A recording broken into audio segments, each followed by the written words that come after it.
Good evening, all. Thank you.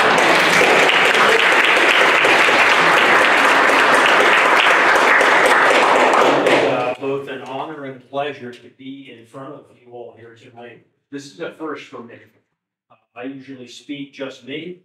I'm not usually used to sharing a table with somebody else, but I can guarantee that it's going to be terrific. What we're going to do is, and Scott is using the screen to put the covers of the 4 books up, right? So, Scott, can you go back? There we go. So, Colonel Washington and Me is the first book that I did. It's that story of George Washington and his enslaved valet, Billy Lee. And when I passed the idea to write this book, I labored long and hard over who was going to tell that story. And would Washington tell the story? Would a third person tell the story? Would Billy Lee, the slave, tell the story? When I decided to have Billy tell that story, I unwittingly created a template for future stories on George Washington, of Washington's life, but seen through the eyes of people from different walks of life, different perspectives. Ironically, all these people, the 4 people that tell the stories, all knew each other very well, in addition to knowing Washington. So we started with Colonel Washington and Me. Washington is a retired colonel from the French and Indian War, when Billy arrives there in 1768 to serve as George Washington's valet. Why did we pick up Billy? Billy is the only slave to be mentioned by name in George Washington's will. He's the only slave to be given immediate freedom in George Washington's will. All the others have to wait. Our second book, entitled "'Tis Well, The Life and Death of George Washington," is seen through the eyes of Washington's, as he would refer to him in his will, compatriot in arms and oldest and dearest friend, James Craig. Is James Craig a household word in American history, a household name? Probably not, right? But he tells an absolutely incredible story. He knows Washington longer than anyone. He fights with him in the French and Indian War, and he's at his bedside when he dies. Our third book, a more popular figure in American history, is Washington's life seen through the eyes of the Marquis de Lafayette, the young Frenchman who comes here at age 19 with the express desire of fighting at the side of George Washington in the American Revolution. It's an incredible father and son relationship, 2 worlds coming together. Through my years of giving these presentations, invariably, there are people in the room that want to see something from a female perspective. So our last book, entitled George Washington, My Dear Grandpapa, comes to us from Eleanor Nellie Park Custis, one of Martha's 4 grandchildren. She's adopted by Washington after the American Revolution and is raised by him and lives in the presidential mansions for all 8 years of George Washington's presidency. She gives us Washington from the family perspective. In that, again, unique vision of living in the presidential mansions, kind of as life is breathed into the United States of America, this young girl is an eyewitness. So what we're going to do tonight is we are going to use these 4 books as kind of a pathway for George Washington to sit and tell us what his life was like. So with that,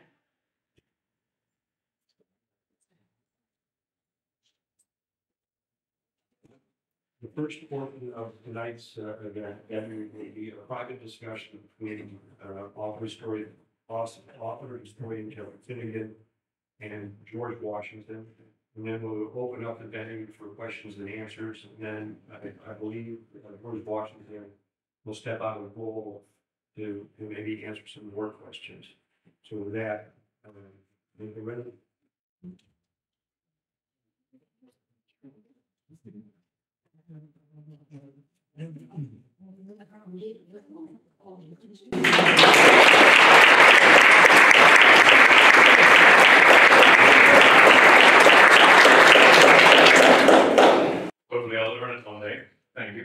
Very kind. For those who do not know me, I think introductions have been made. Colonel George Washington, one time, now General George Washington. I'm quite happy to be with each and every one of you today. You mind if I sit? Good. Essentially, what? Not stand on ceremony. The rest of you stay where you are. I'm quite honored to be here with all of you, and I hope that the conversation will be one that is beneficial to each and every one of us. But I confess, I feel a bit formal for this conversation already.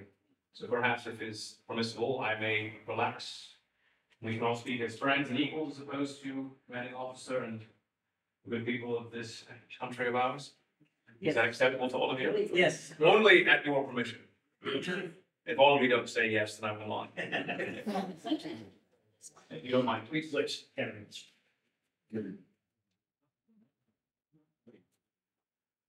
It's fine, just stare at me while I do this. All right. So, General, if you'll allow me, Please. you've worn various uniforms throughout your life. Why don't we talk about that?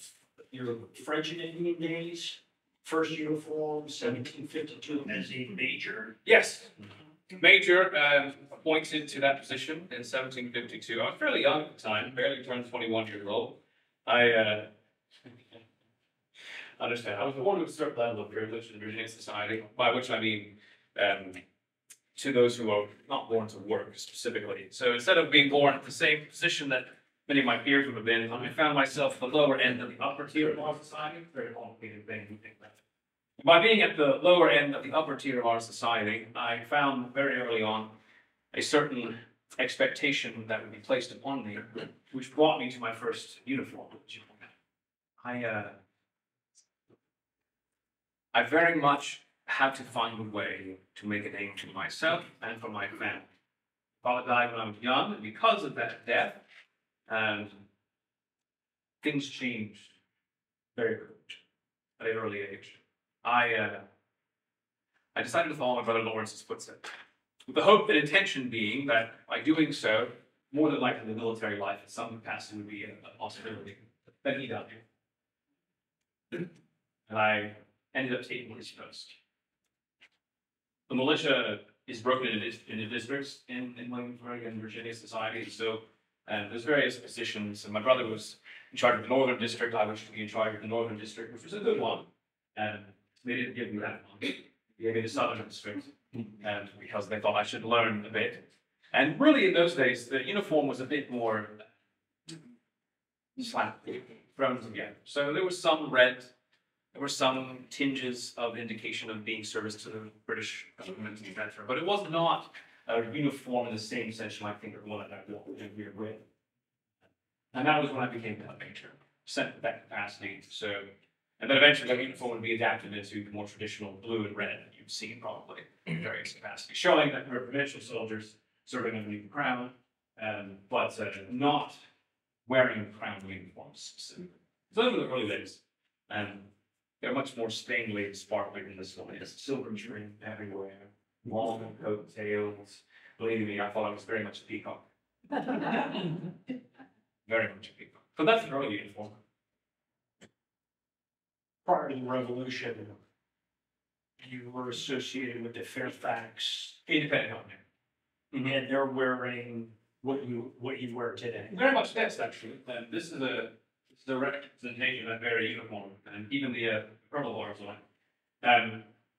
Blue and buff, as you see, such. Colors of the Whigs, our supporters and allies over in Parliament, not the Tories. Not the Tories.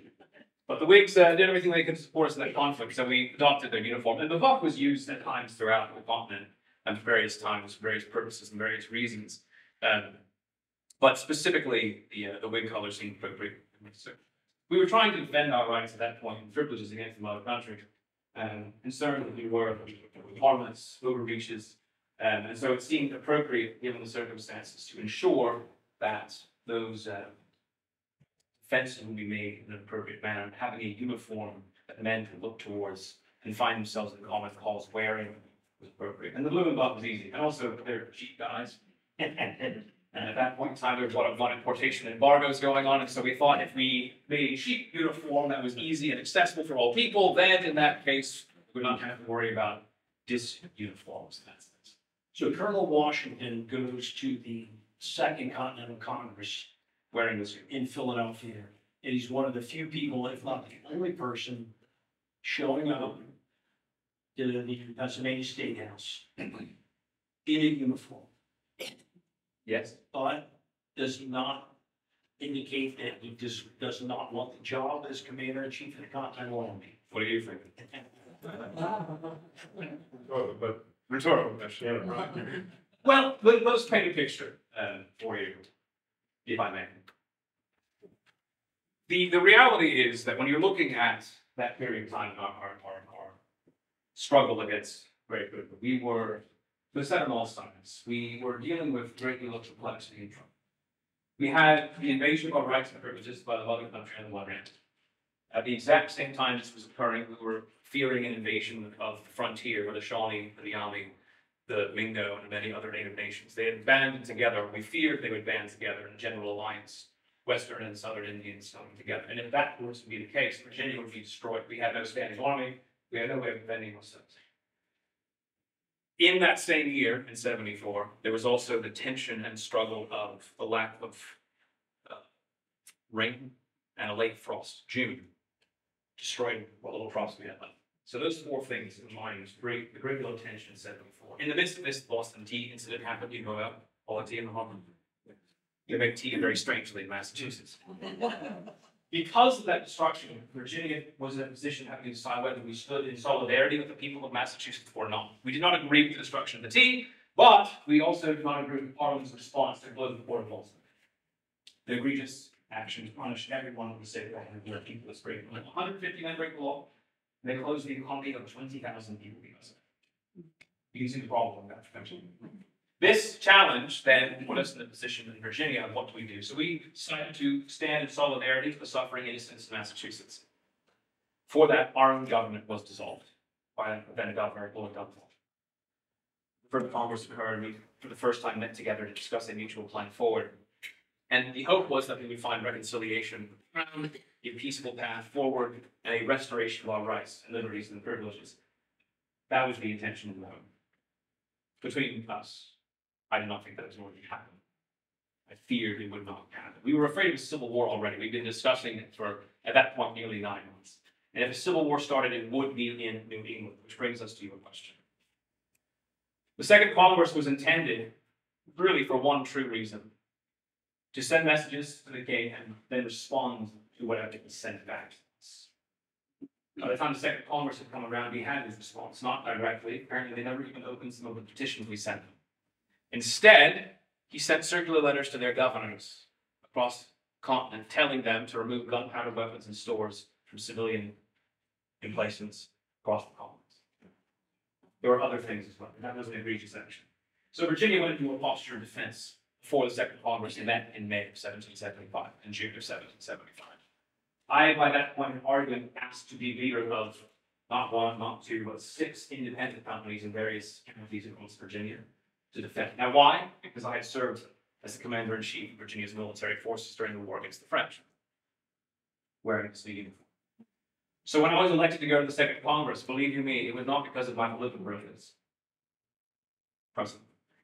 It's not because of my birth, privilege, and kindness, or talent in public speaking and oratory.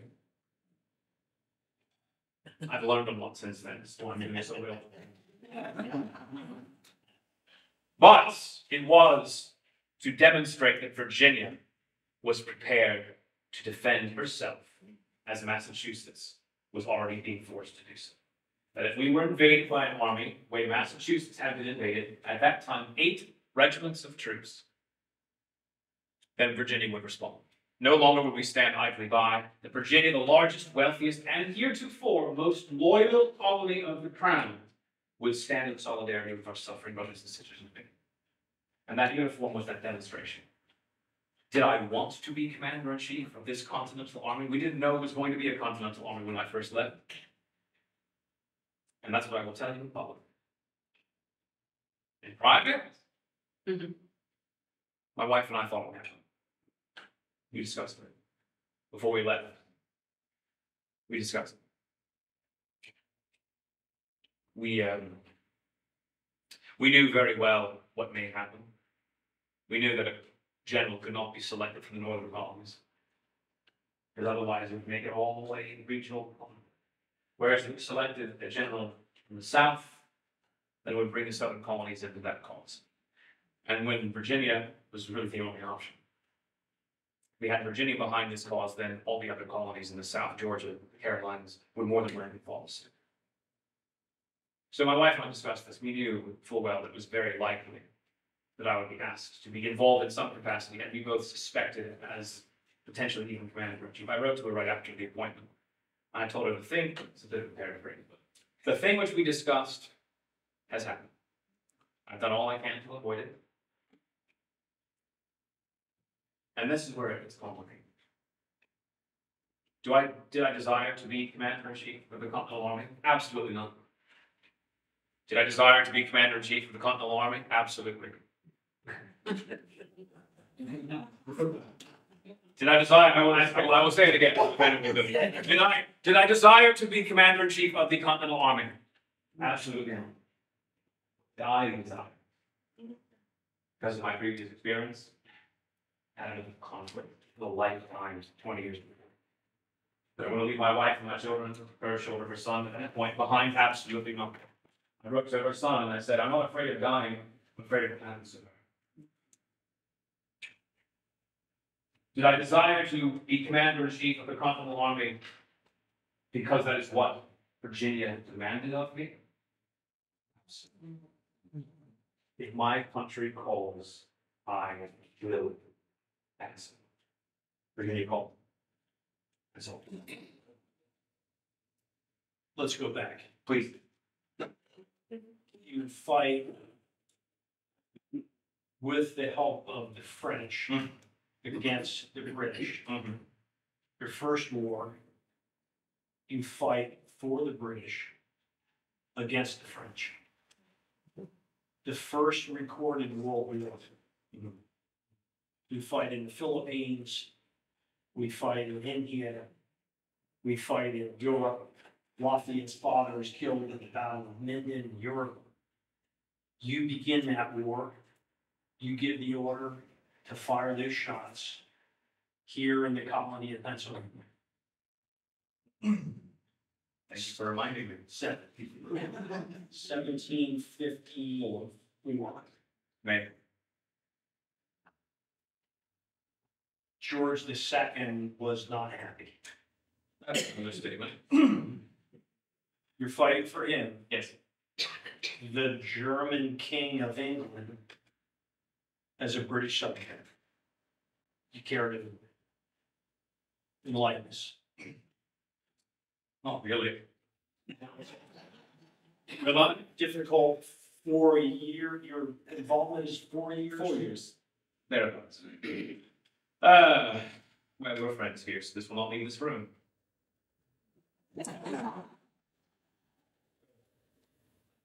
No, you're not wrong. I do see the irony in thinking that during the Revolution we fought with the French against the British. And in the war against the French, which by the name should tell you something, I fought with the British against the French. Even in the Revolution, when it came time to consider French alliance, I was not entirely certain of it. I was afraid of what their actual intentions were. Seeing as in this world conflict, as you described it, France and the other powers in Europe lost so much of their territory. The Sugar Islands alone make it worthwhile to describe. The one Sugar Island is estimated in its functionality was worth more, depending on your circumstances, than all 13 colonies combined financially. But that's in Virginia with its tobacco, Carolina with their pitch, pine, and tar, South Carolina with its indigo and rice, East and West Florida with the sugar and indigo. By that point, we're not ours yet, it was the Spanish in those days. But a sugar colony, well functioning, could equal, if not the same, but potentially even more than all those colonies combined financially. So French lost all of those things. I feared they wished them that. They did. I thought they also wanted Canada. And it worked out just fine. But to your point, did I start the war? Did the French accuse me of starting the war? Absolutely. The French did. They accused a young 22-year-old lieutenant colonel, recently moved from major to lieutenant colonel. Major of the militia, lieutenant colonel of the Virginia regiment. I was very proud of him those days. Now I'm not so sure about it, but then I was very proud. As you would probably imagine, I had a great deal of military experience when I became lieutenant colonel of the Virginia regiment in 1754. And if you don't know me by now, that was sarcasm. I had no military experience before becoming commander-in-chief at that conflict as a lieutenant colonel, and eventually commander-in-chief of the entire Virginia army. The circumstances were not good. We were in the middle of a challenging circumstance. We were dealing with moving into the Ohio Valley, as you mentioned, the colony of Pennsylvania. We dispute it. It's Virginia. We all know. You would win it, I suspect. We know that. But Virginia is still right. But that tension that existed between us and France were around the Ohio. And for those who are not familiar, when I say the Ohio Valley, I do not mean what you think of as Ohio. I mean the land between the Laurel Highlands, the mountains, and what you would know as Pittsburgh. The Ohio River. That's the reason we're speaking. So that region is the area in contention. So the French claim it, the English claim it, the Iroquois Confederacy claim it, the Cherokee sold it to the Pennsylvanians and Virginians. Neither the Iroquois or the Cherokee actually live here, except for some Seneca. And the local people, the Shawnee, the Miami, the Delaware, etc., they're the ones who are in place actually living there, who are being ignored by everyone. Minor points. The Iroquois claimed right of conquest over those individuals, which means they felt they could speak on their behalf, which will factor into the story in a moment. My job was to prevent the French from moving into the Ohio Valley and building a fort at the forks of the Ohio. Fort. Now, again, Fort Pitt, then nothing, Pittsburgh. You were not able to achieve that goal. There was a fort being constructed by English individuals, Virginians, two Pennsylvanians, under the command of a man named William Trent. William Trent was instructed to build this fort. He had around 30 men with him at the time. He was not even at the fort when the French arrived. This is in March, if I'm not mistaken, 54. The French arrived with a military force of around 1,000 against 30. Not good odds at all.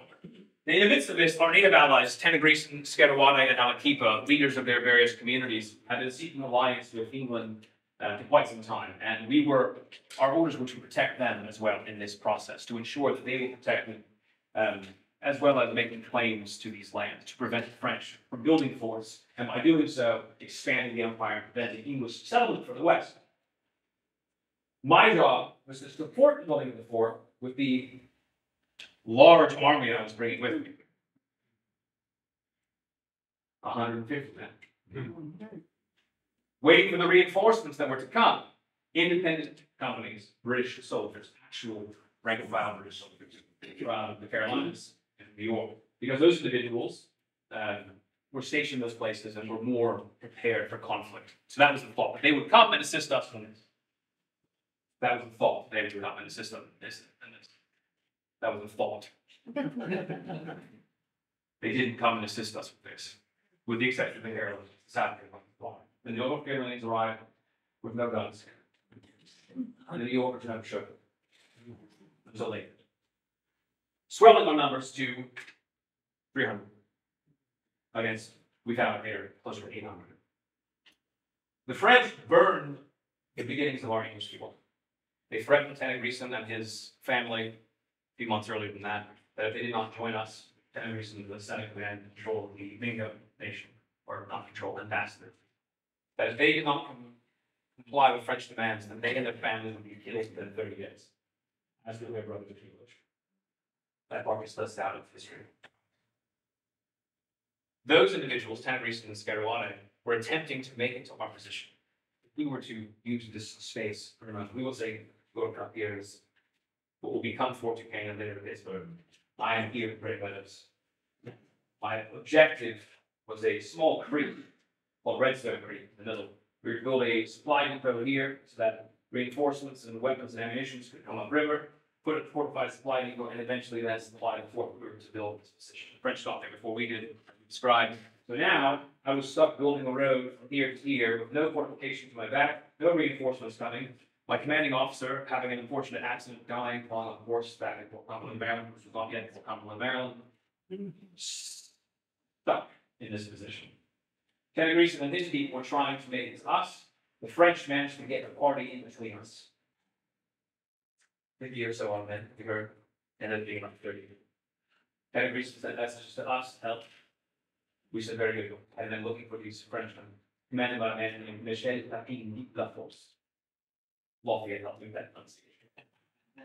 Those days, it was Michel Pepin did La Force, is what I understand. My education ended around 12, so you can forgive me for my lack of this experience.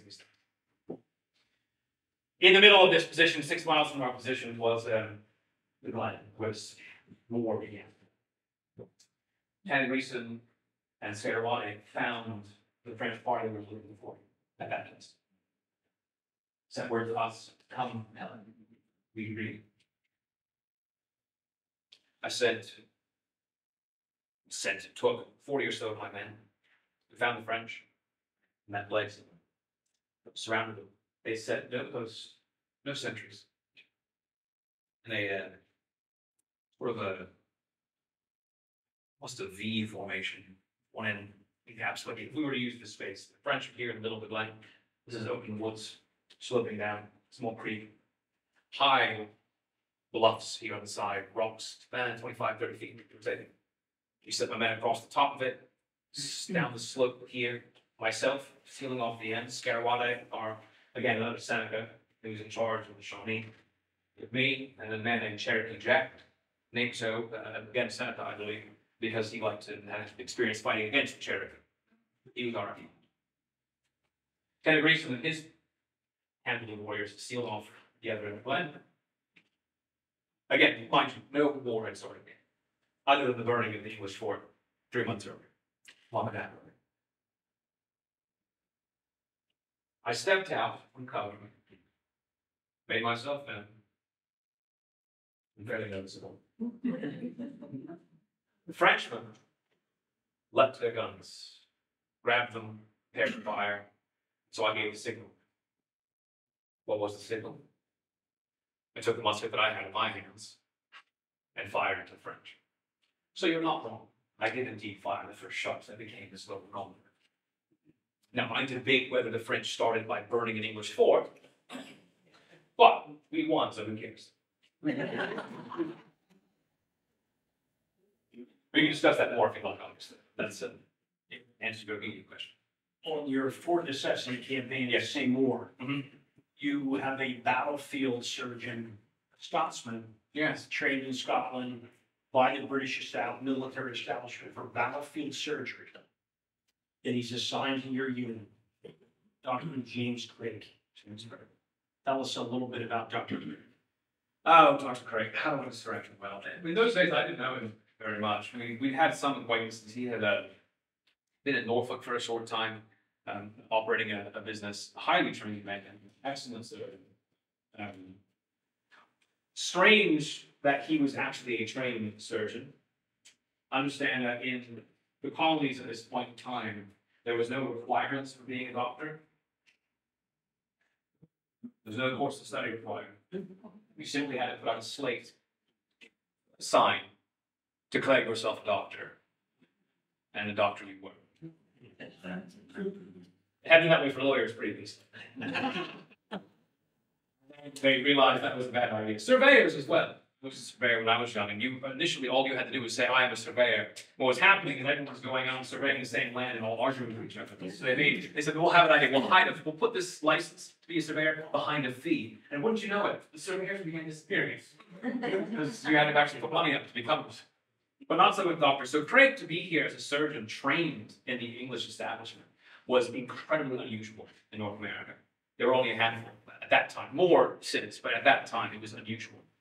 So to have him assigned to us, he was in Winchester briefly, and which is how we picked him up on the way to this expedition, was a boon. Because at Fort Necessity, we needed desperate men who sick. We ended up having to deal with the counterattack from the aftermath of this June 11th incident by destroying grievance, in which a young French officer named Jumonville was killed quite brutally by our allies. His half-brother led the assault of necessity. In that conflict for necessity, it was a nearly 9-hour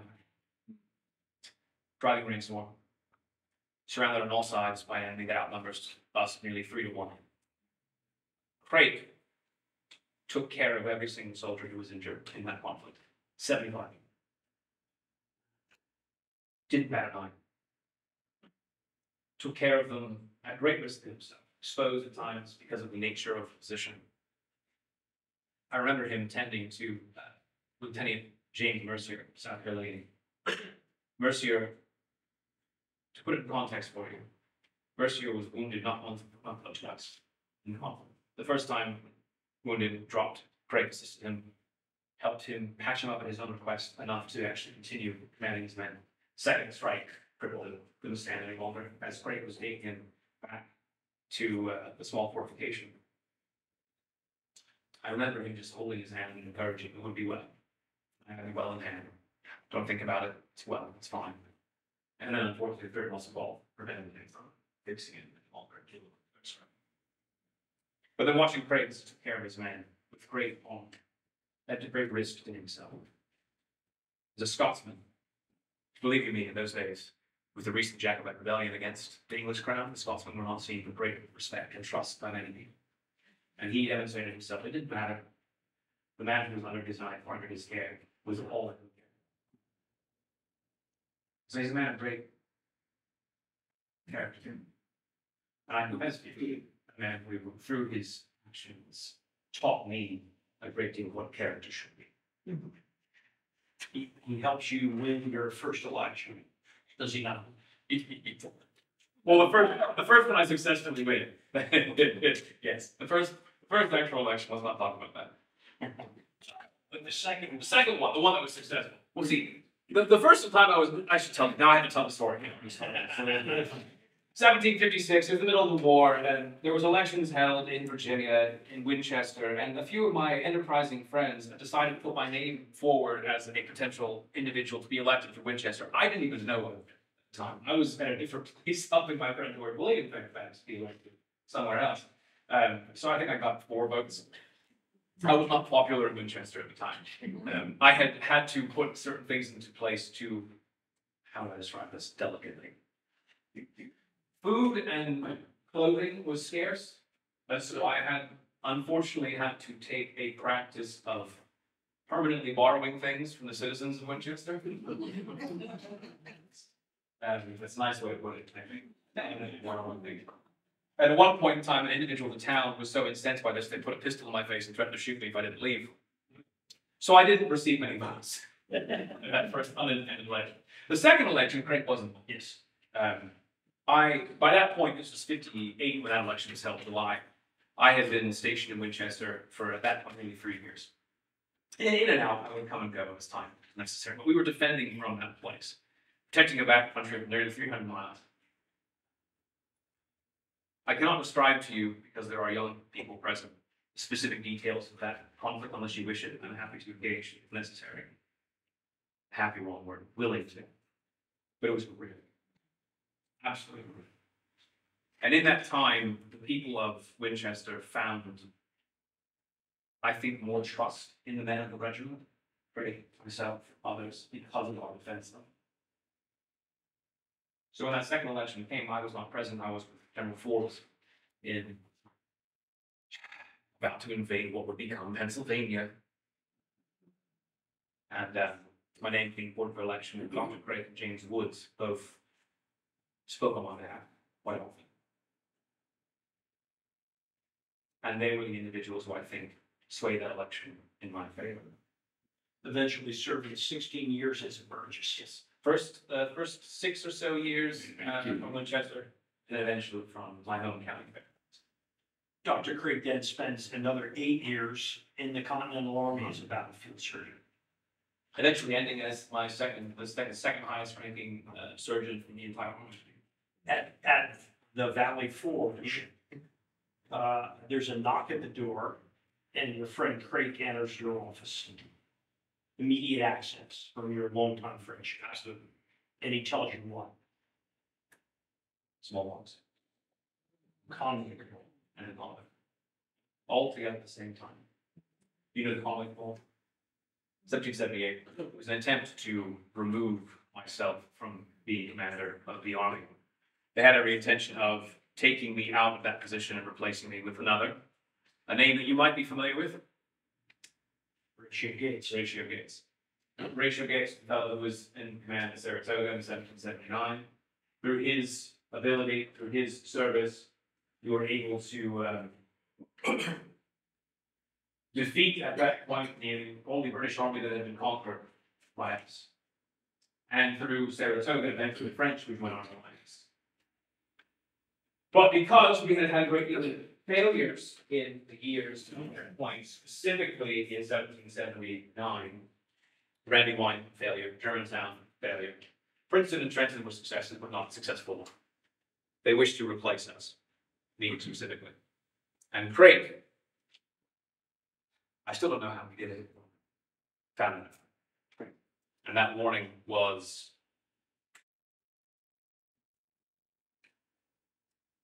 one of the hardest days of my life.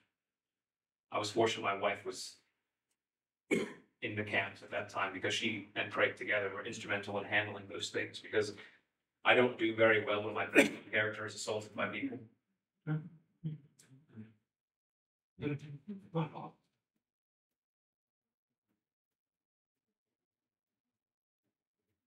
It's a strange thing. I do not wish to make it sound as if I wish to hold on to the power of the army for my own sake. It's an accusation that I have important to, that I would wish to hold on to this position just because my own personal character was put into question. But a great deal of this reality was I was afraid, very much afraid, that changing command with a man like these results potentially in a great deal of collapse in the army. Now, if they wished it, if Congress wished it, then I would yield to their decision, obviously. It's the right thing to do. Craig giving that information to us was absolutely essential.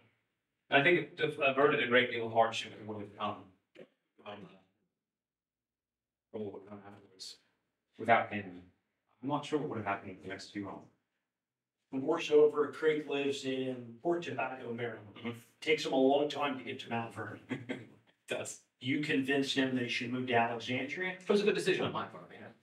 I need to start you close by. Where by horse, it's quick. Maybe half an hour, 2 or 3 hours max. 2 hours. Yep. 2 hours. And you would spend a lot of time at Mount Vernon. Can we shift gears? Please. At age 11, your father dies. Yes. Leaving your mother distraught. Your father's second wife. You're the oldest.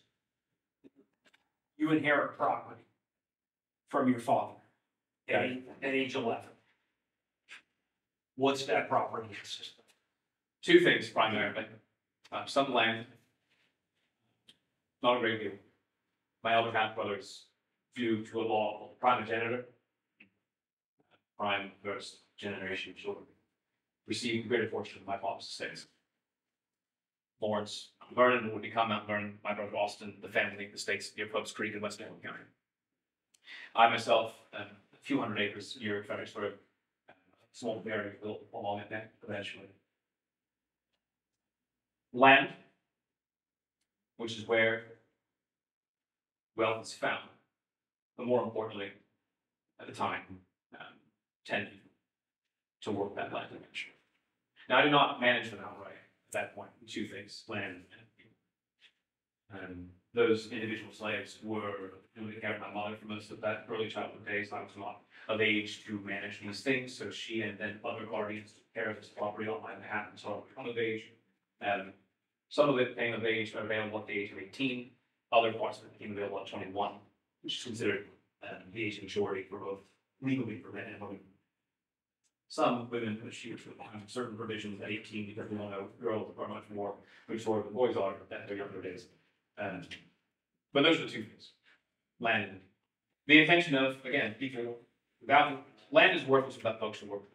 And due to our nature at those days in 17 and 40 when my father died, the intention and hope of those individuals, at least some of them, would be working tobacco fields, which is the bedrock of Virginia's financial currency, is tobacco specifically. 1767, you purchased two young men, Yes. two brothers, Frank Lee and William Lee, Billy Lee. Frank automatically becomes your butler, Very soon afterwards. a highly esteemed position in the mansion house. And Billy becomes your personal valet. You take 10 steps in that direction, Billy Lee takes 9 steps in that direction. Or 11, depending on which way it faces. That relationship, he would travel with you First Continental Congress, Second Continental Congress. When you go to war, Billy goes with you. He's at my side for all 8 years. All 8 years of the war. You sit down on the 9th of July to put the finishing touches on your will. And included in that will is Billy's name. Tell us a little bit about your relationship with him. Complicated. I will admit. Not because of my thinking, but because of the nature of that closeness. You have to understand, I mentioned earlier today that I was born to a certain level of privilege in Virginia society. With that level of privilege comes certain expectations and obligations. But I was not born from upper echelon, so that's, I was born just above the working class in many ways, which again is a broad working class. But there are only two distinctions in our society. There are those born to privilege, there are both those born to work. Slaves like factories. They are considered outside of society. I say this for a reason. I promise you. That's reality of where I fell in our hierarchy pushed me into the military to surveying, etc., to find ways to obtain further rank for myself and my family. I was the eldest of my mother's children, though not the eldest of my father's children, so I had a responsibility for her side of the family to obtain position so that my family would be dragged along with me. I need to mention.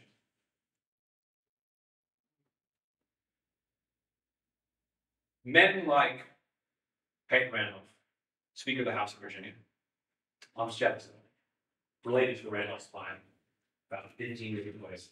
The Lee family.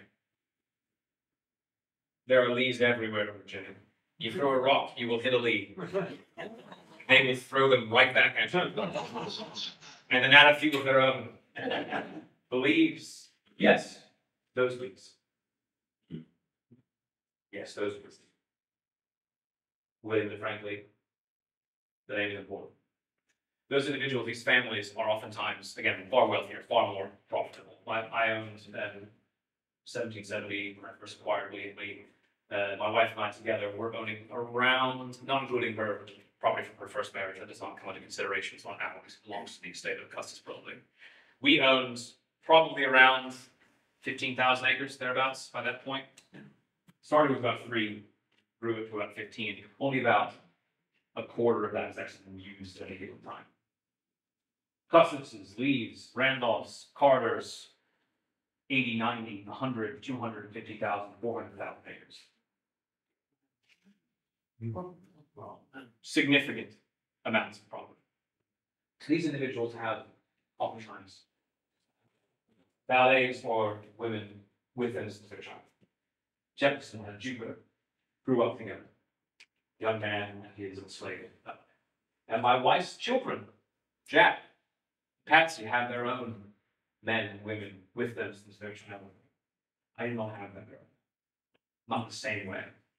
The first time I had a permanent manservant for any length of time was during the war against the French, and I didn't have a slave with me, it was a soldier serving in that capacity, Thomas Bishop, John Olson, men who would actually be with me for the next 30 years of my life until they passed away, became to work for the property with his managers, etc. So when William was acquired and Frank, Will, depending on the age, we call him Billy when he was younger, and I refer to Will older, and then you refer to William yourself. We were acquired in the 1760s for 2 reasons. One, My position in society was changing. This may sound strange, and it will be foreign to your ears, I know. What I'm about to say, please understand, that is in no way an attempt to explain away anything, but to simply tell you the reality of my circumstances. Does it make sense to you? There's no apology here. It's simple information. I was born here. I served as a soldier. I married well. And now I serve as a member of the British government. By the 1760s, late 60s, I was being seen as a moral leader in the colony. My wife and I, without her, I would not be where I am today. I would not be here at all without her today, right? When we married, some of the people that belonged to the Custis estates came and worked in my house. In fact, my household, the slaves who worked in my house, were all Custis people, because I had none to work the house myself. Custis, remember I mentioned well-positioned families? I said Custis multiple times. Yes, those Custises. My wife, when her husband died, inherited 17,000. Well, she didn't inherit it, but her children inherited 17,000 acres on his name. Over 300 people. Now, per third was not quite that expansive, but those individuals were serving in our house. As I became more and more prominent, I was in a difficult position. Right? My wife, and her property, being her children's property, because the land she earned from her husband isn't hers. She has life rights to it. On her death, it reverts back to the heir, who would be her son instead. I was the guardian of her children. Her choice. She could have picked anyone. She chose me. Some days I don't know if she knew what she was doing. Because I didn't know how to manage 70,000 acres. And I wanted to get shot in the frontier successfully. Didn't avoid disease, but I successfully wanted to get shot. She taught me how to manage all these things. But the complexity of this is this. As the guardian of these two children, we can receive no financial benefit from those estates. None. Not a penny. So it all makes sense to you, I promise. We had different ledger books. One for my wife's son's property, one for her daughter's property, one for my wife's dower estate, one for our joint property, and a very small book for the property that she was given from her husband father when he died. 5 different books, all of them separate estates, down to the penny, because if I was found, and my wife was found to be financially benefiting in any way from the Custis estates that were not her dower property, is theft or fraud or waste, it goes to court, and those guardianships will be stripped away from myself and her and given to a state appointed guardian. And we all know how well that went. Not well.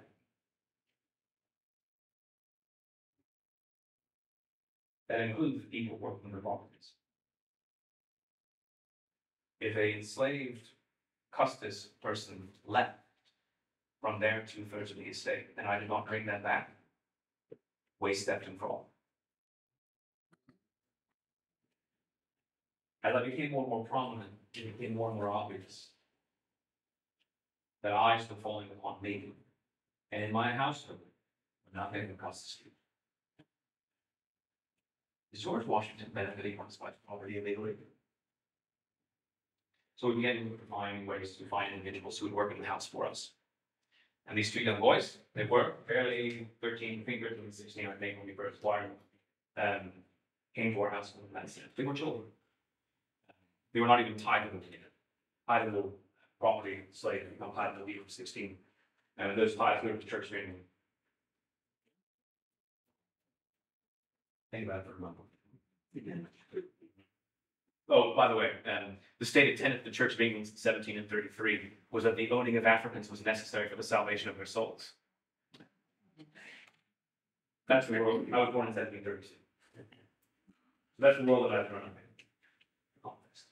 So this ownership of these 2 young boys came to us at this time as I was rising in myself, finding a position, and the obligation that society placed upon us and the expectations of what a gentleman of quality leading in government would be expected to do would be to have, frankly, a valet. So we hired individuals to look into this. We purchased these 2 brothers, and from family members through marriage. And the name should tell you something. I mentioned the leading before. They are from the Lee family, personally. John Lee was their owner. His wife, he passed away, was seeking to make up some debt for the estate, and decided to sell these two young men. The name probably played into it, because William and Frank were not given that name by us or their former masters. They selected that name for themselves, and they are alone. So it does not take too long to figure out who their parents are, and why Mrs. Lee, soon to be Mrs. Smith again, may have wished to not have them on the property she remarried to someone else. So my wife and I just choose quiet both. The hope would be that they'll be trained well, they'll be raised into the house to fine positions, and very quickly, Frank proved to be very, very adept in the household. He became a waiter at first, and then eventually, by the time the war started, was our butler, replacing my wife's man, Ricci, who was with us there in his entire life. Ricci was from Africa, Starfire, had been with her for over 20 years at that point. And unfortunately, had suffered a great illness during the early part of the 60s and was not adept in his duties anymore. So he needed to be replaced. And this way, we eased a bit by letting him treat his own blessing. He also, unfortunately, had family in Kent County and taken the propensity to leave without much. And so we had to spend a great deal of money and time bringing him back, at least on one occasion. So that could not go without. So Frank took that position. William, however, became my valet, as you said. The relationship. All this was necessary, I think, to explain the relationship. He was as the man, and the man then boy, who would do everything I required. And I confess, I did not know much what to do with him to begin with. I was accustomed to doing my own hair. I was accustomed to getting my own clothes. I was accustomed to doing my own things, thank you very much, and having a 13-year-old following you everywhere, because he has to. I had a temper, and it broke me from time to time. I regret to say. But he became very useful. He was listening, he was attentive, he was highly intelligent, frankly, more so than I am. He traveled the frontier in 1770 with Dr. Craig, who went out to this area, in fact, to survey in the further west lands that I had earned in the war against the French. So he was with us, on my boy Billy, in those days. He proved himself to be adept and a very good horseman. On time. Yes. He was your huntsman. He became my husband. I liked him a bit more. Anything with horses and dollars, and he knowing the thing for both. And so he became more and more trusting. And I think this is the most important aspect of William. My wife trusted. So when the Congress came, and she would not come because we needed to have someone stay at home to take care of things, she sent William with me. He had not really been a permanent valet even yet. He was still working his way into this as he was growing and maturing and learning my ways, etc. She sent him. Second Congress came. Well, my dear, I must go. I know, George. Am I taking William? Yes, you're taking William. At least this way, if you break your neck and fall into a ditch somewhere, well, you can come and tell me where you are. I did it for her. That's why, obviously. And when the war started, he was at my side. The relationship. There are two people in my life who know me besides myself. And one would argue they know me better than I know myself. One of them is my wife. The other is William. He was with me every step of the way during that conflict. The only man with me every single day. My wife and we went from Kansas, the great deal. 5 years of the 8-year war she was with us. William, 8 years of the 8-year war. He saw me at my best and my worst. And though he was owned by me, he never breached that trust ever once.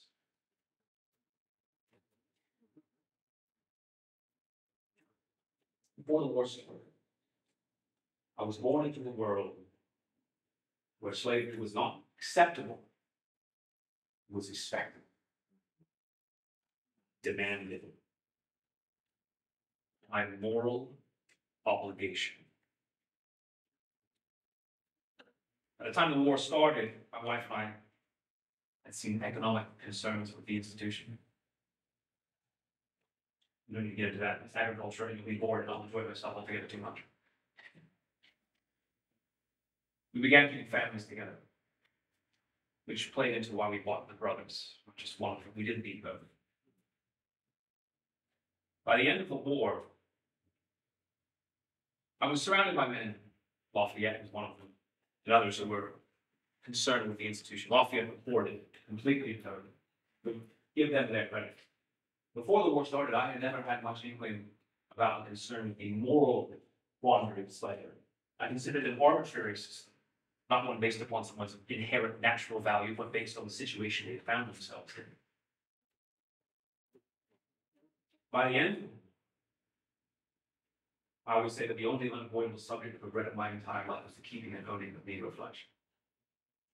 Was the one constant in the war that might have changed my mind in two days.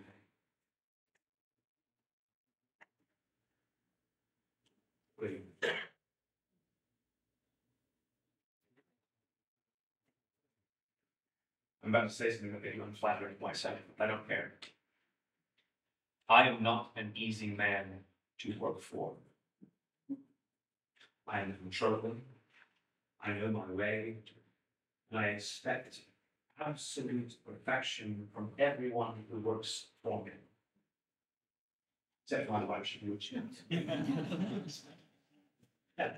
William, at times, saw all of these things. And I would think of him in a friendly way, obviously. I cannot say that he would necessarily say the same of me. In front of me, of course, yes, you're my friend. Would he think of me that way outside of my presence? I'm not entirely certain. But that is not my story to tell, this is. But he played a factor into my decisions regarding this. Most definitely. And when the time came to write that bill,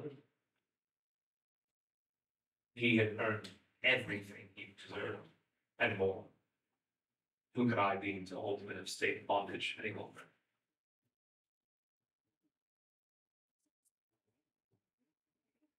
He knew me better than most people.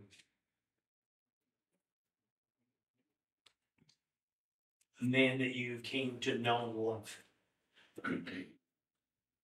19-year-old Frenchman. He makes his way to Versailles. Yes. Wealthy to the extent that he gets an immediate audience with Louis XVI. Ask permission to come to North America. He's told flat out no. Yes. Tell You- him Can you blame him? tell a 19-year-old with lots of money what he can't do, and you're ensured that he's gonna do.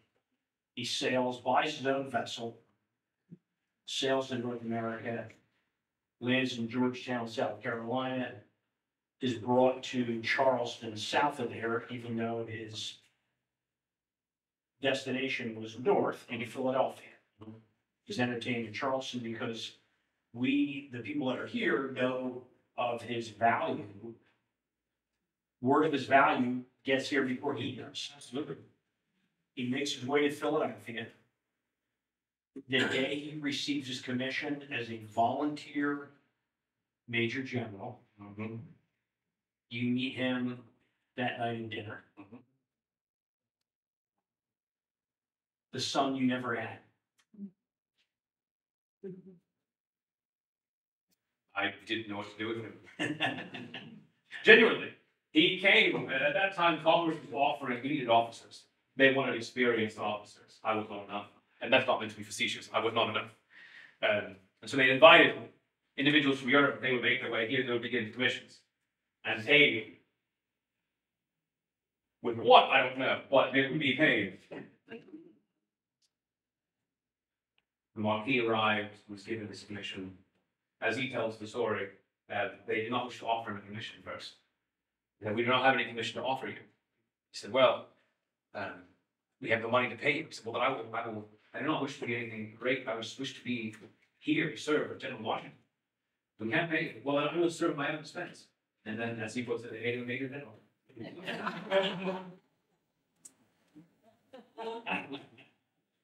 But the beauty of that is, when he came to us, I didn't know, he barely spoke English.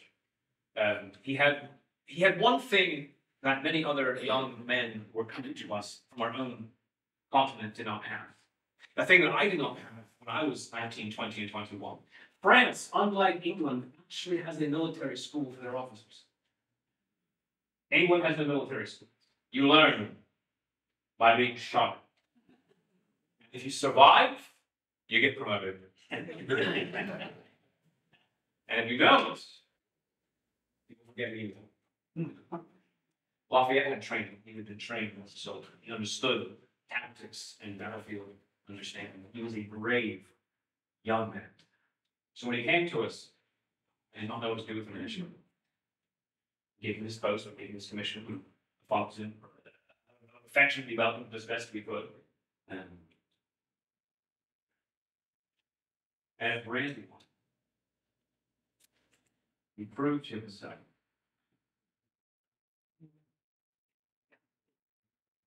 With incredible bravery. The retreat happening, and he was there along the way, urging his men to stand, to fight, supporting his commanding officer, doing everything possible for his system. All on horseback. I was on foot. I was on horseback. At the end of the retreat, he was so caught up with his men that he did not realize he'd been shot in the leg. Didn't think about it at all. His concern was for who? His men. His men. Mind you, someone I spoke of earlier this evening. Dr. Craig. That is the man that taken out. Made sure my surgeons were here. Treat him as if he's my son. And he became my son. I had many men in the military family, Hamilton, Tenchton, and others. Only one of them truly became like a son to me. Lovell. A Frenchman. A French nobleman whose father had fought against us in the war prior and lost his life. This young 19-year-old, born with not a silver spoon in his mouth, and with the entire set of spoons. And his neighbor's set too. Came and gave of himself, shed his own blood for a cause that he believed in, of freedom and equality. And my young friend believed in equality for all people, not just certain people. A thing that I admit I learned a great deal from him. Yes. In the definitive letter where you learned that the revolution has ended, written by Lafayette, he was in Spain at the time. My dear General, had you been another Julius Caesar, this would be nothing to celebrate, but you're not.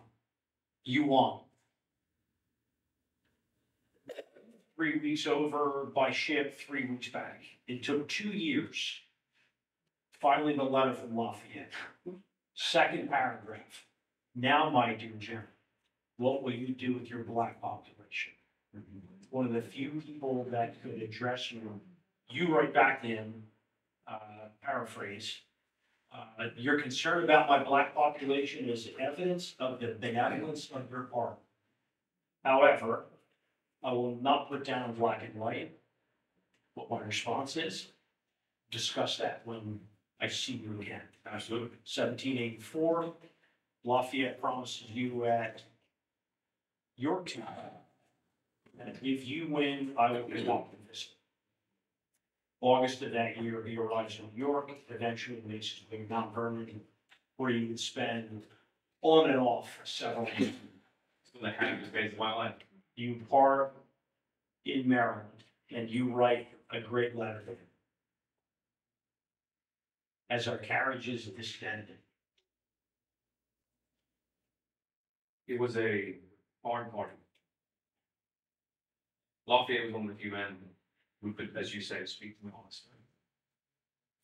We corresponded a great deal on many subjects, but one of them being the question of my people. Not just my people, but all people enslaved in North America.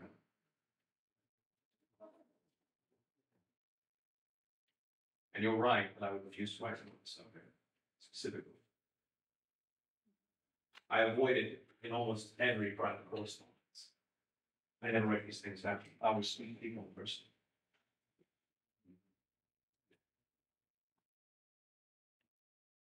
He was instrumental in my thinking on this. His idea was similar to Mr. Jefferson's, to allow those who were freed to return to Africa and have a colony set for them there. I did not see that being possible. Part of the reason, well, because most of the people that were owned here had been here for 4 and 5 and 6 generations. This had become their home, if you could call it one.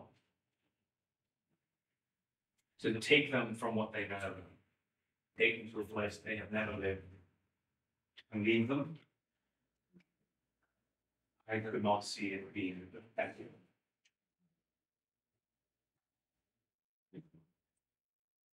A lot of people was insistent on this. And I admit sometimes I wonder what would have happened if I had listened to him.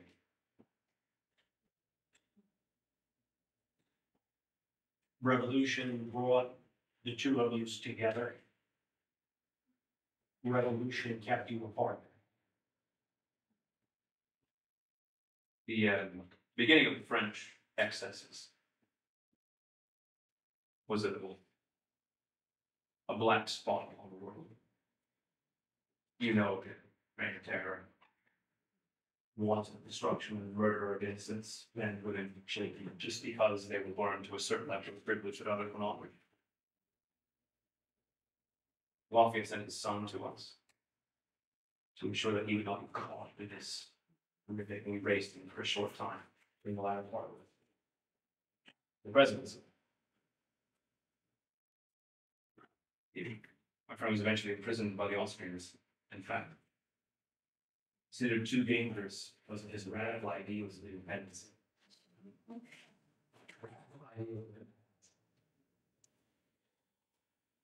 And honestly, in the latter part of our life, we did not see each other again after 1784.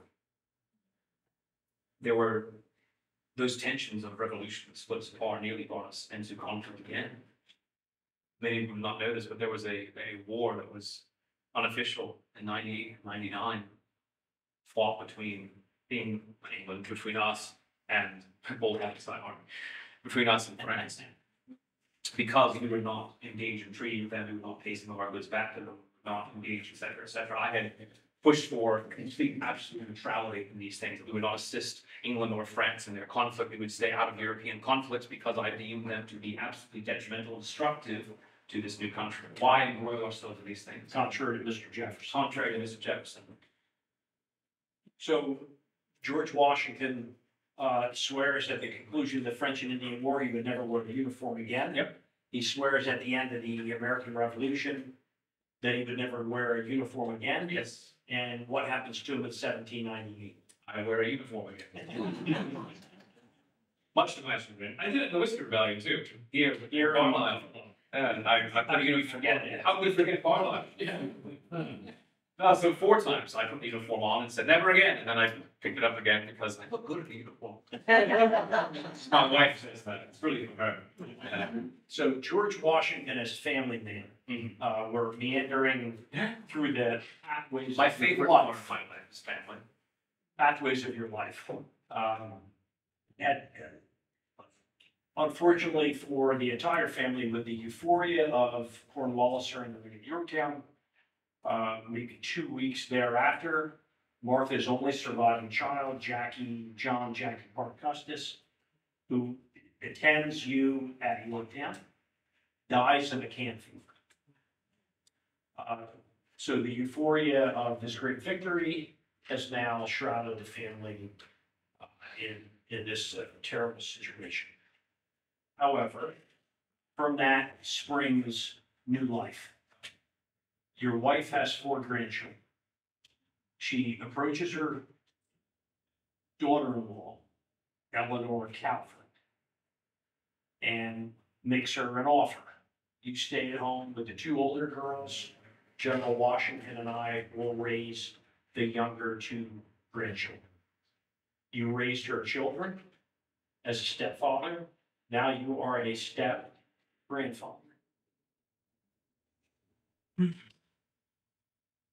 Little did those, do you know, or your wife, or those two small children, that at one point, you would be elected to be president of the United States, swear you would not take the job. Consistent pattern in my life. General Washington swears he would not take the job. When he finds out he's elected president, he goes to a small piece of furniture and he extracts an acceptance speech that he had written in. That's the case. You raised those two children as if they're your own. Yes, absolutely. The very famous painting that you sit for, Mr. Savage, Washington and family.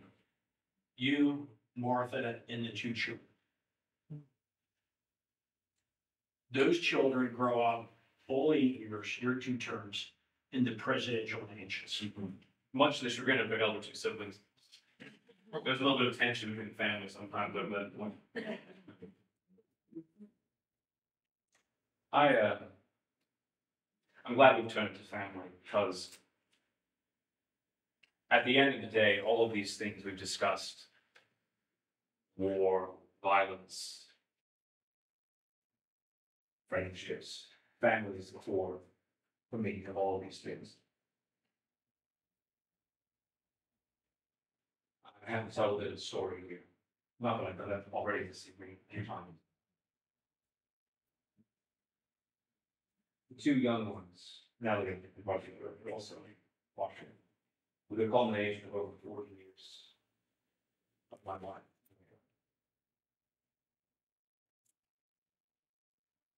You must forgive me in advance if I show much emotion.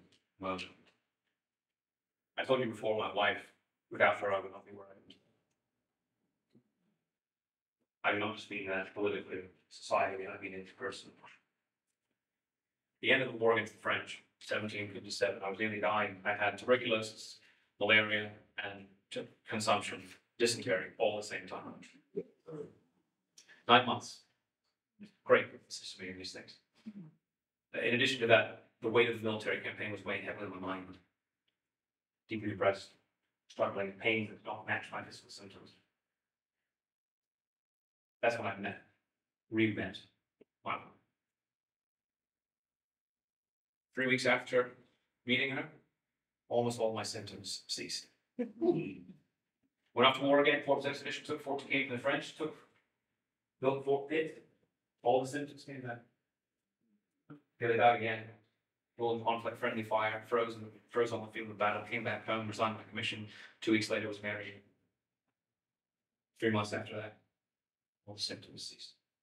The first few months were difficult. Doctor wrote to me about it and said things were challenging, and understandably so. But she and Jack and Patsy became the core of which I shifted from soldier to civilian. I went from soldier to civilian, father, single to married, no children to under the age of 3 in about 2 weeks. Not much to take on. Didn't know how to manage large properties. She taught me how to do that. Was dealing with complexity in friendships. There were men who I had been friends with during the war against the French and in Dutchmen who had heard a rumor that I had died of illness and had rejoiced at the news of the untimely demise of Colonel Washington. And then I ended up sitting next to half of the government. It's tense. She taught me how to navigate these things. Her family became the bedrock of who I was. My family. Now, they invited me into their world, raised her 2 children as if they were mine, knowing full well they were not, they never would be, hoping that we would have children of our own, never having them. So all that love and affection that would have gone to our children, we turned and invested in hers.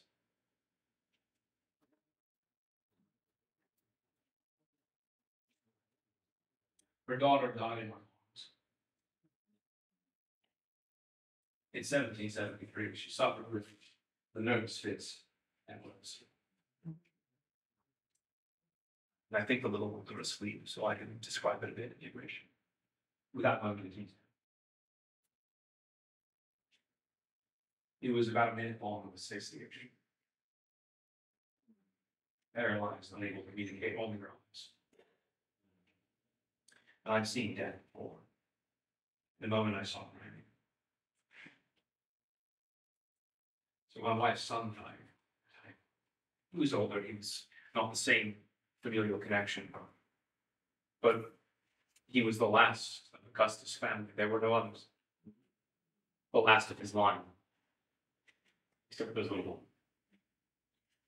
His wife suffered greatly after his death and after the birth of their last child. Deeply depressed. She could not take care of all four of them, sweeter the other two. And I think in many ways, I saw it as the opportunity to make good on all the things that Augustus had done for me by ensuring those two little ones, which she did also. Spoiled them. I spoiled them in ways that we never spoiled her son or her daughter. Her daughter, I will admit this. Jack and I, dear God, Jack, her son, he described it well once. He said, not that I liked the description, he liked the description. He said, father is, in his case, not the man who gave him life, but rather the man who acted the part throughout his life. And it meant a great deal to me. Now, it would have meant more if he hadn't been in trouble when he'd written the letter. Patsy had me wrapped around her little finger. She had me wrapped around every finger that she had. But those two grandchildren, I owed the Custis family a great debt. And they were the ways. Not that it was not true and genuine, it was, with every ounce of my being, but Nellie in particular, she was like a mother Patsy. Inseparable. Only person who could make me deeply, utterly laugh. I mean, so much so that my stomach would hurt. I've chuckled a bit tonight. I've been a bit free with you. We are my friends. If we had not been friends, you would not have seen a crack smile the entire conversation. But when I'm with my friends, as Nellie put it once, I can never get through a conversation without cracking a joke through a barely contained smile. So you've gotten a nice George Washington smile. Nellie had a way of connecting my heart. The way her aunt had, the way of grandmother.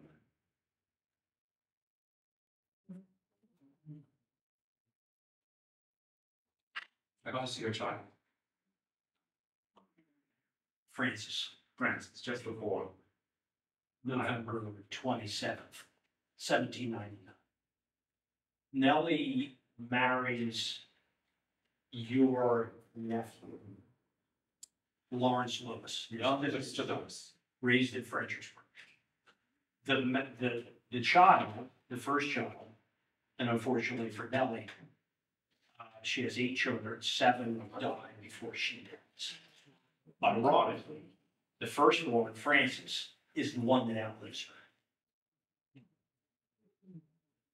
her. Nellie falls in love with your nephew, who has come from Fredericksburg to work for you at the mansion house. Bad idea. You like to retire early. I did want to retire. Yep, I do. Nellie not only is going to marry your nephew, she wants you to give her away. She wants to be wed on whose birthday? I don't know. February 22nd, 1799. The new calendar, not my actual birthday, but that's fine. And the man did relish in celebrating birthdays. Both birthdays, one on the 11th, one on the 26th. I'm worth celebrating. General Washington and beautiful Eleanor Nellie Park Custis in her wedding year. Down the steps at Mount Vernon. What do you wear that night? I broke from my usual tradition. And I chose to wear a uniform. Uniforms are not worn to weddings. I did not wear a uniform to my marriage. And so, because the young lady demanded it, I could not say no to her uniform I wore. and how your world was changing and evolving. Your house servants, the enslaved people that worked in the house, were invited to Nellie's wedding as guests Many of them. and to partake in the wedding feast.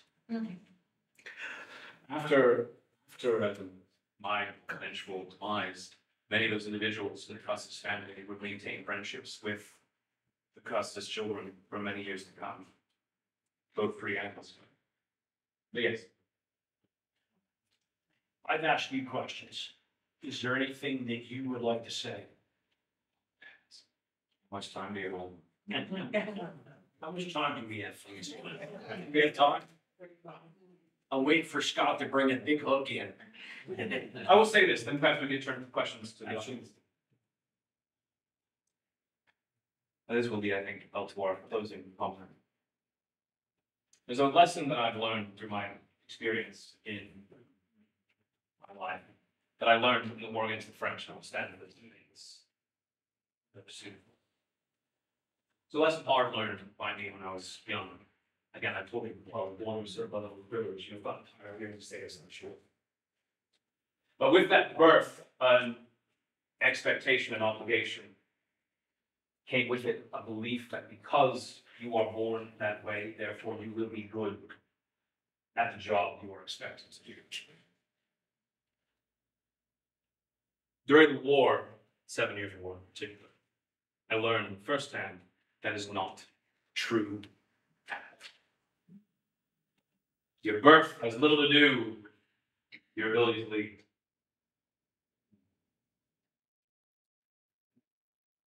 And it's a lesson that I learned then, and I hope to instill to my wife's children, to her grandchildren, to the young men, Lafayette, and others who serve with me later on. That an officer, but also a man who leads or a woman who leads, must always be marked by their behavior in the role, not the fact that they have it.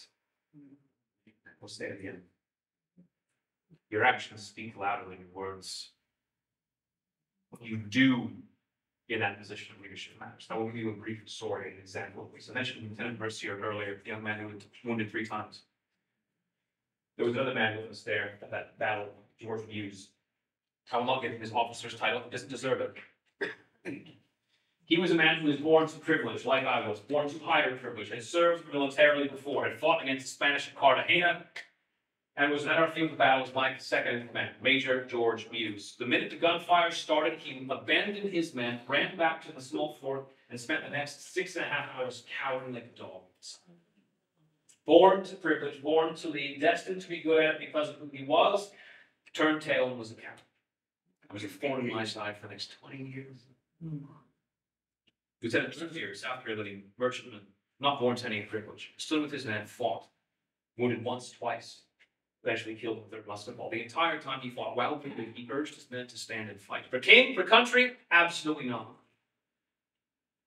The man next to him, Hispanic, gave his life as he was carried with Mr. Craig next to him on a stretcher back to the place that George Hughes was still cowering like a child.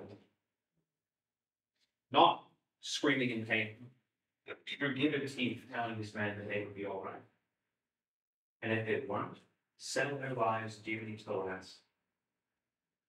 But the man next to them. And that's when the third must come to the talk. In this is the lesson. Leadership is marked by behave, not by the fact that you deserve the position. And since that day, I have tried to live my life imperfectly, so that I deserve the position that I have, not because I'm given it because of my obligation to society. And that is what I would agree with. History has told us that you've done 2 great things in your life. In December of 1783, in Annapolis, Maryland, you entered the House chamber, Congress secret. You extract the commission from your pocket that John Hancock had signed in June of 1775. And essentially you say to them, you'll hire me to do a job. I've done it. Now can I go home? I may have thrown a please in there. You become the modern Cincinnatus. It's very common. On the 4th of March of 1799, you stand back and you eyewitness John Adams being inaugurated as president. There's no term limits. You're still popular despite some political factions, namely led by your former friend at this point, Mr. Jefferson, fellow Virginia. But why talk in this room with his name rings? You give up power in 2 circumstances. Never been done in the history of mankind. You've done it. I'll add a third to that. In your will. Second paragraph. Upon the decease of my wife, it is my wish and desire that the slaves that I own in my own right shall receive their freedom. January 10th of the year 1800. Your will is probated in Alexandria, Virginia. And the word is then out that you will be freeing those people. Martha Freesden, prior to her death, January 1st of the year 1801. But it's on that day where Billy finds out he's a free man. Free to go and live the rest of his life. So you're 3 steps into greatness, handing power back and breathing new life into 124 individuals who have been enslaved. I wish I could have done more. Because in that freedom, 20 families were born. Married Custis Parker, which we can all free. But that's very kind of us. I always felt that you thought this Custis grandchildren might take your lead. I did. And you did. 2 of them did. But the other 2. Washington and Eliza will free their people during their lifetimes. Washington is there. The other 2, a different world why they're going to be free. It's there. Washington's people are freed by an unlikely individual. Robert Edward Lee married your adopted grandson's daughter. Yes. Mary.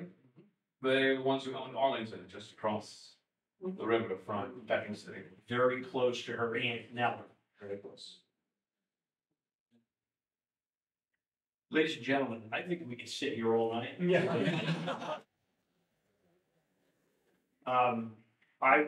I think, Scott, if we're okay, tell me if it's not. I think we're gonna have, the general take a few questions, or at least a couple of questions. Of course. In character. And then, we'll do our best to get them out of character. That's right. Right. Try as much as you can. Questions, how do we want to do that? Gentleman right here.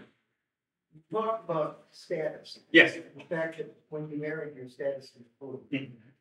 What part did that status play in your marriage? Was it a major factor or was it just a pleasant happenstance? Convenience. Regarding status and marriage and obligations and conditions in society, I married up. Actually, it's this way. My wife married down. Okay. But let's put this on the front. I have to say this way on purpose. I married a wealthy widow. Nah, she chose to marry a dead person. Let's put it that way. But when I say this, is because my wife is the shortest of her marriage. Her second marriage, and first marriage was for love, and the second marriage was also, I think, well, I'd like to think it was. I don't know. Think it was. But she was being pursued by the wealthiest in society. In fact, some of her family members did not like her choice of second husband.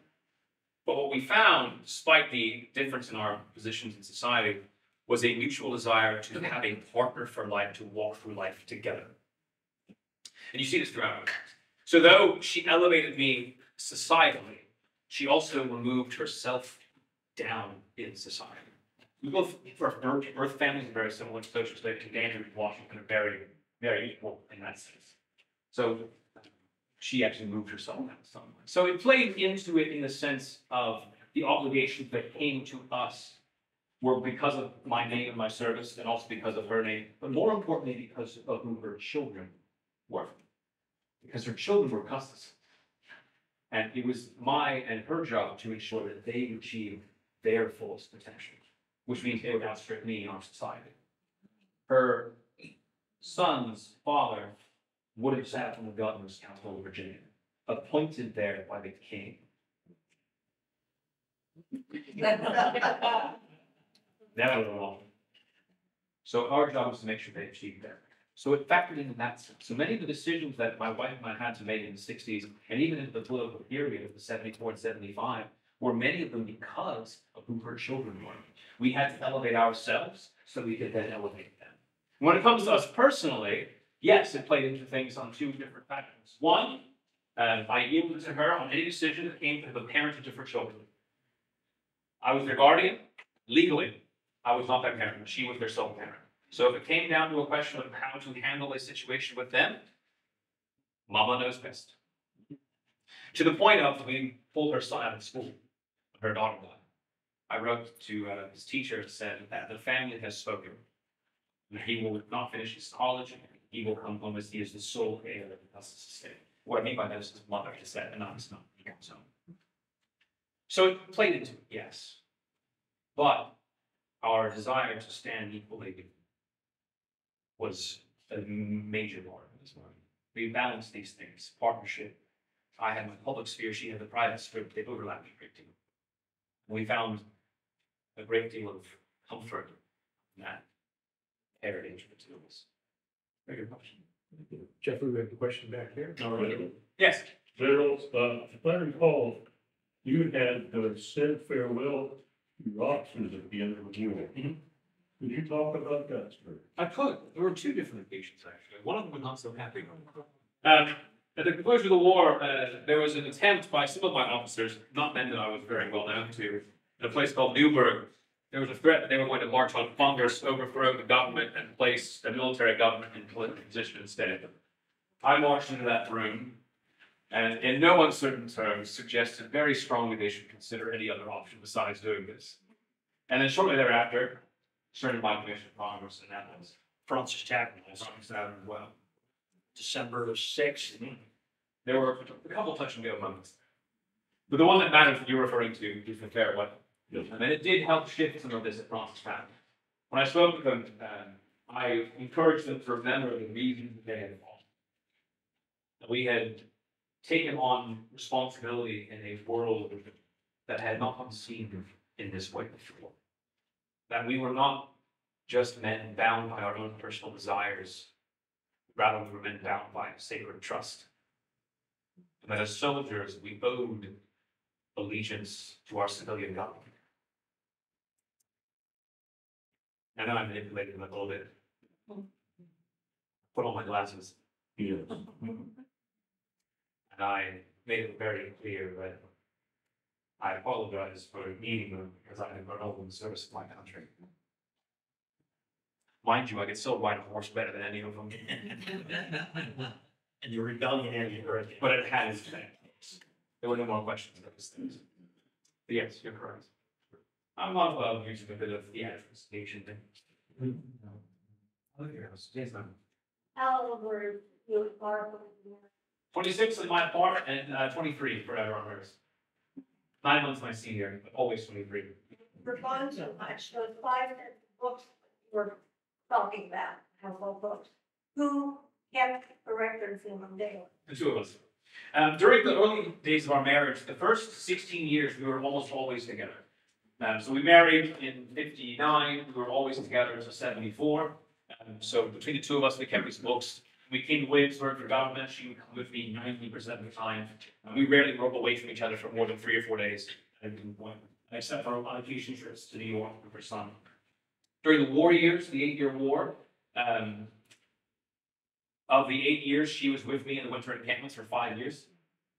So only 3 years were we separated, and not all at once, interspersed.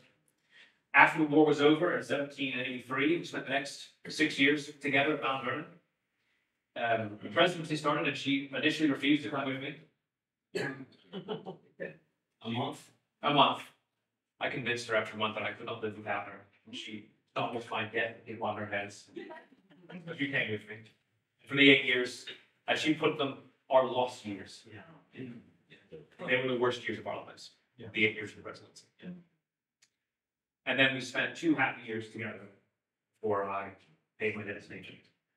So- Who managed the estate when both of you were gone during the war? Good question. Would you like the public answer or the private answer? I will give you the public answer. The public answer is that at different times we had estate managers who took care of these things. My nephew, cousins, loved Washington, took care of him for a while. And he did a very good job. He did such a good job, my wife wouldn't trust him in the library where my papers were unless she was with him. So whenever she was gone, she gave the keys to the library to Mom. To our butler, Frank. Frankly, ran the place before. We trusted him more, right? And then, but let's be honest, I would manage it from afar because I'm controlling and obsessive. I remember letting Lon when the war started, he used to be the manager. It's all right, Mrs. Washington, we'll let you manage things. She lets you think she's letting you manage things. And I said, I will not try to instruct you from afar because you know your business and you know your way about things. And then spent 6 pages telling me exactly how I wanted everything done. And that was the beginning of dozens of letters for the next 8 years, where I would constantly tell him that he was doing a terrible job and if you only did it my way, everything would be fine. So it was really me and my wife and Frank. Considering the postal service at the time, and you being on the move with troops, how long would communication It could vary. take? It could vary anywhere from 2 or 3 weeks, 2 or 3 months, or 5 or 6 months, depending on the circumstances. Yes. In all terms. How did you arrive at a decision to bury General Braddock? How did I arrive at the decision to bury General Braddock in the middle of the road in 1755? General Braddock was our officer who was killed, commanding officer, Braddock's feet in Pennsylvania. It's a little known story, not that part of it, the reason for it. Why in the middle of the road? We buried him at a small culvert, at the base of a little bit of a downslope of the road that we had cut, a small creek bed next to it, and then ran wagons over it so that his body would not be disinterred by the enemy and mutilated. Remember I mentioned Lieutenant Mercier to you? In 1754, his body was buried in an unmarked grave for necessity. Was 3 months later disinterred and mutilated by the enemy. A year later, I buried General Braddock in the same way. It was because I did not wish another man to be mutilated the way he did. Took some brave chances during that battle. Shot through the jacket, wounded several times. 4 times. So you've never been wounded. Never been wounded once. Horrible with my wound, one to my hat, 3 mortal shot from underneath me. Princeton, 20 feet from firing British. Yorktown, they spent musket ball flicked off my chest. My age said we should leave there. I said, if you're afraid, you're welcome. I've had several close calls, but I do not consider myself special, sir. At Braddock's defeat, General Thomas Gage, then Lieutenant Colonel Thomas Gage, the commander of the British troops in Boston, he had, I think, 5 bullets shot underneath him, 7 bullet holes to his clothes, wounded twice. Many other men had similar circumstances. And actually, ironically, it brings me to an interesting thought that our dear leader had suggested that I speak on earlier. We're about to come to July 4th. July 4th, 1776, a date that is very important in our history. Do you know what letter I wrote on July 4th, 1776? I wrote, no, I didn't know, but we just prepared a pen, by the way, so I was a bit busy at the time. But I wrote to Lieutenant Colonel Adam Stevens, who was my second commander in the war against the French. And I wrote to him, and I said that every July 3rd and July 9th, I think of the glory of America. I remember Fort Necessity and Braddock's defeat. And I thank Almighty Providence for keeping us alive at that place. And I hope that He will have us be useful instruments in restoring once again peace and happiness to these once so good but now so distraught.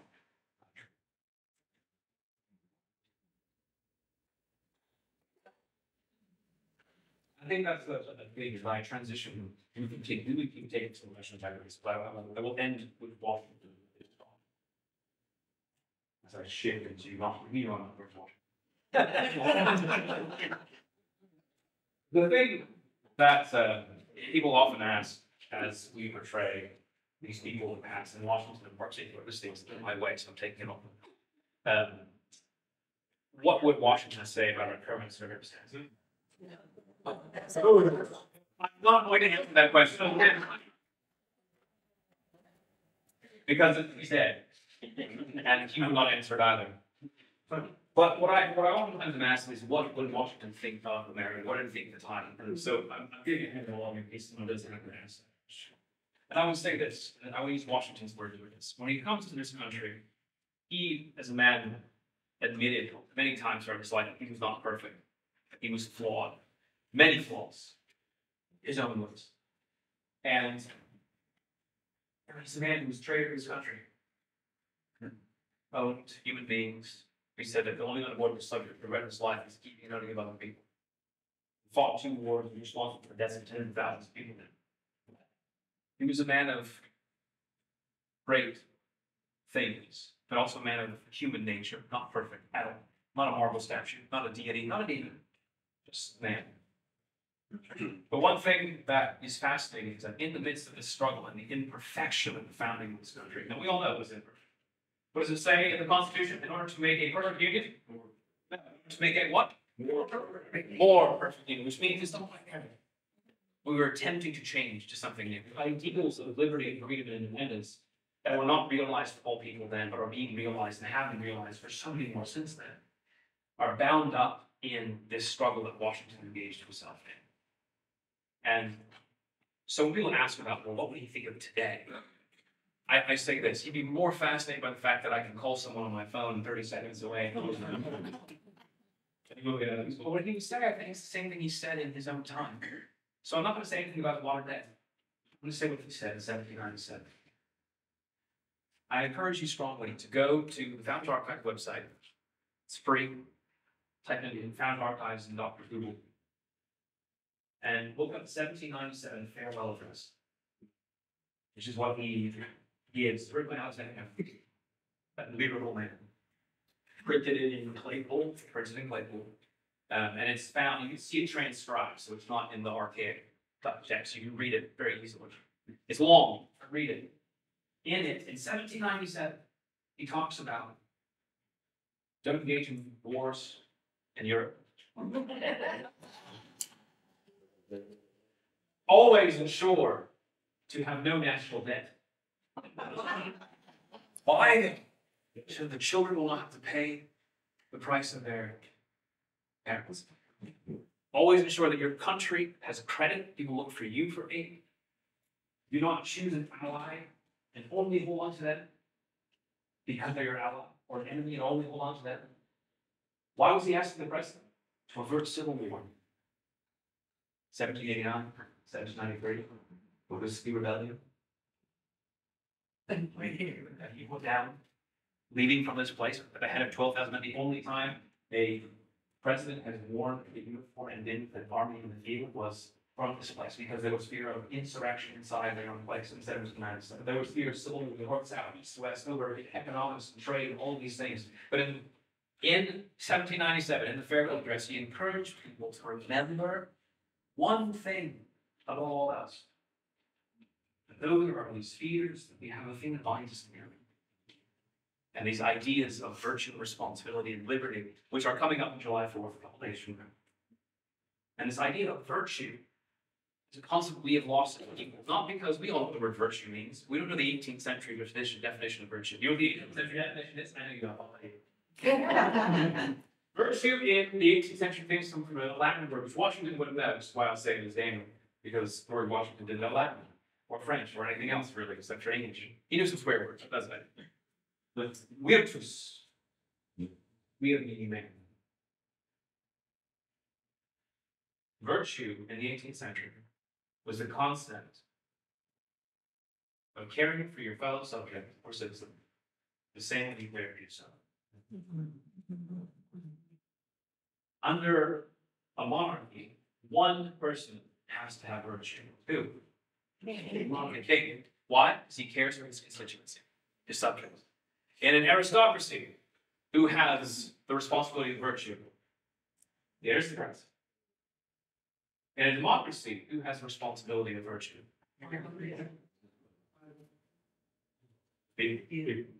By taking virtue from the crown of England, those early founders and Washington and his men fought and died to make you crown. Each and every one of you in this room today carries the responsibility of that virtue to care for your neighbor and their rights, even if you disagree with them, especially if you disagree with them. When the 1797 farewell address was bound up in this, and what did he say was the way to keep these things here? By learning and studying history. Because from history, knowing history, comes the past, the mistakes, the good, the bad, the horror, joys. And in knowing that history, and knowing the forms of government, the structure of government, you then can teach the next generation to what? And is history based names? What do you think? No. How many of you learned from history in school and forgot everything you learned? This happened, this happened, this happened. What? Civics, right? But what is the core of the human story in history? I just gave you the clue. Humans. Who'd you see today? George Washington? The marble statue. The person. The person. There's a person over here. I saw. That's the human story. All of you can be George Washington. Your grandchildren, your children, your friends. And so I think if nothing else comes out of this as July 4th comes up, keep that in mind. The story it's having in history is the way this country continues to succeed. And so if it's no comfort whatsoever in what I just said, recognize this. Nothing's changed in 250 years. Everybody gets all horrible. Oh, it's just bad then as it was now. Well, maybe it's encouraging to realize that people are people. And you all have the ability to lead in this way. It's It's also better. That's